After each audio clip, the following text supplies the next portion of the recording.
ଆମ ଭାରତ ଗୋଟେ କୃଷି ପ୍ରଧାନ ଦେଶ, ଆମ ଓଡ଼ିଶା ମଧ୍ୟ ସେଇ ମଧ୍ୟରେ ଗୋଟିଏ।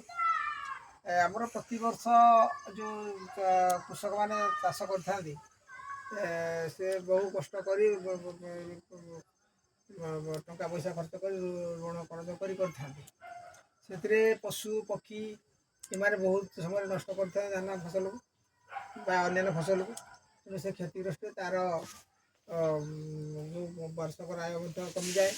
ଆମର ଦେଶର ଅର୍ଥନୀତିରେ ମଧ୍ୟ ଆଘାତପ୍ରାପ୍ତ ହୁଏ, କାରଣ କୃଷି ଦ୍ୱାରା ଆମ ଦେଶ ଚାଲିଛି, ଆମେ ବଞ୍ଚିଛି ସେଇ ଖାଦ୍ୟ ଖାଇ। ତେଣୁ ସେଇ ଯେଉଁ କୃଷି ଉପରେ ବର୍ତ୍ତମାନ ଆମର ଗୋଟେ ପଶୁ ପକ୍ଷୀମାନେ ଖାଇଦିଅନ୍ତି। ରାତିରେ ପଶୁ ଯେଉଁ ହାତୀ ବାରହା ଏମାନେ ମଧ୍ୟ ଖାଇଦିଅନ୍ତି।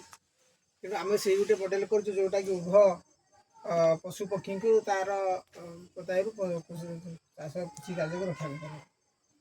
ଆମର ବର୍ତ୍ତମାନ ଦେଖିବା ଯେ ଏଇଟା ଆମର କିଭଳି କାର୍ଯ୍ୟ କରୁଛି।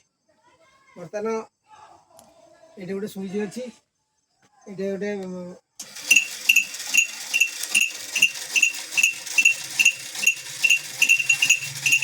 ବର୍ତ୍ତମାନ ଏମିତି ଭାବରେ ସେ ବାଜିବ। ଏଇଟା ଆମର ଆଉ ଗୋଟେ ରଖିଛି, ଆମେ ଯଦି ଚାହିଁବା ଏଇଟା ଦିନରେ ହେଲା, ବର୍ତ୍ତମାନ ଏଇଠି ଆମର ରାତି ହେଇଗଲା, ଅନ୍ଧାର, ବର୍ତ୍ତମାନ ଲାଇଟ୍ ନାହିଁ। ତେଣୁ ଆମେ ଲାଇଟ୍ ପକେଇଲେ ଏଇ ଜାଗାରେ ମଧ୍ୟ ଆମେ ତା'ର ଆମେ ଦେଖିପାରିବା ଯେ କେମିତି ବର୍ତ୍ତମାନ କେମିତି ଚଳୁଛି ଆମେ ଦେଖିପାରିବା।